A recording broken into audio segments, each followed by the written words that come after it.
What's up, YouTubes? Hey, we are not professionals in any means.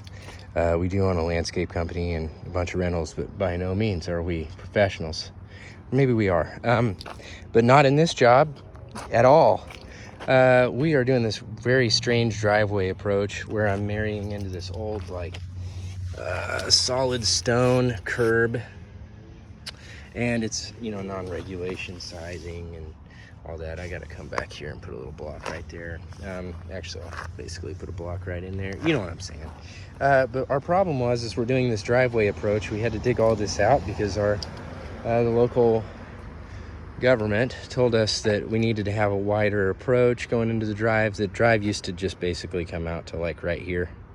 And so we came up here, we went 15 feet off the drive and then 15 feet down.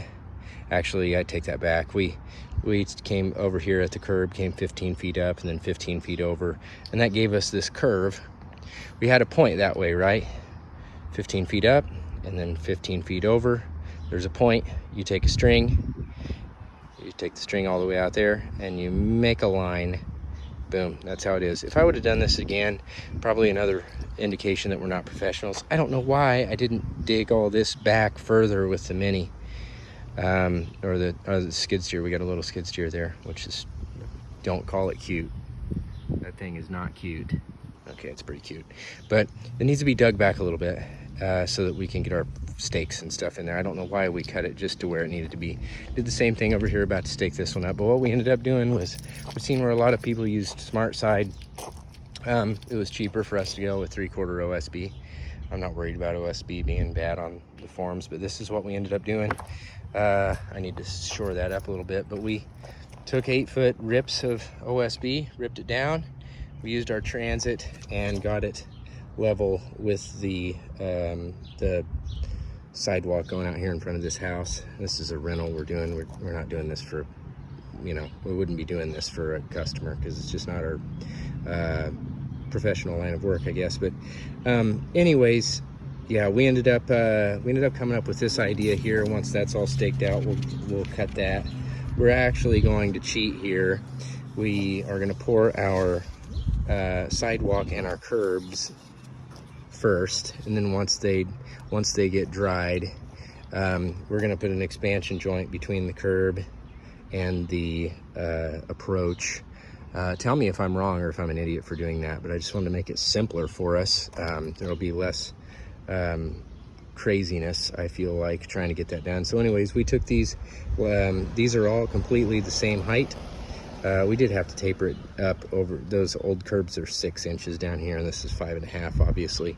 So at the very last panel, we tapered it to 6 inches and made it right. But taking a transit, we're getting this completely level all the way across. And then the unlevel aspect is just going to be the approach. Yes, we're going to go ahead and cut this out wider out here. We're just modeling what's going on over there.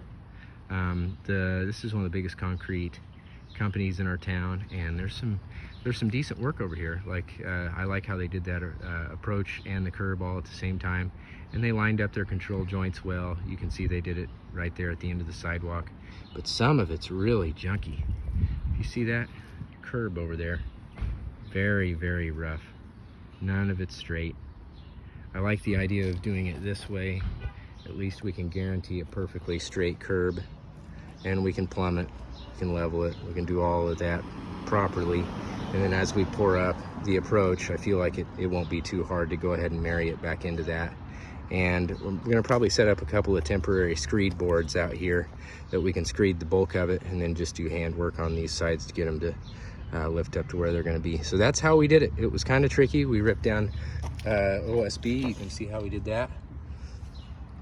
Attached it together. We put some 6-inch blocks in the center, and then up here 7.5, and that's just helping keeping them plumb. And the ones in the center are just keeping them from kind of collapsing in on each other. We are going to stake the outside of this too, just to ensure that there's no movement. All right.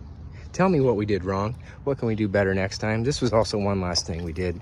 It's very interesting. The city wants us to match the old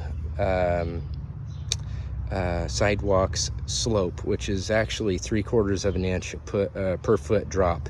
It's a significant amount of drop right there. They want us to match it here on our first panel and then correct it on the second panel, and then go down correct, which they want 1/8 inch per foot drop all the way across until we get down to that side over there, which is incorrect as well, which is about 1/4 of an inch per foot drop. And it's also kind of funky. I mean, the whole thing's funky. So we ended up turning it back to that slope down there. And the way that we did it over here was we set up our forms, and then right here, I'll show you, right here at this side, it's obviously flush. Our form is flush with that concrete over there, no problem. Over here, we know that it's basically 5 feet, and it was 1/8 of an inch per drop, or per foot drop.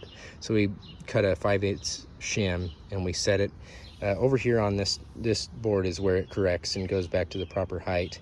So we set a 5/8 shim right here, used an 8-foot level between here and here, set that 5/8 shim right here, and once the 8-foot level was level, then we knew we were at the right slope going all the way across.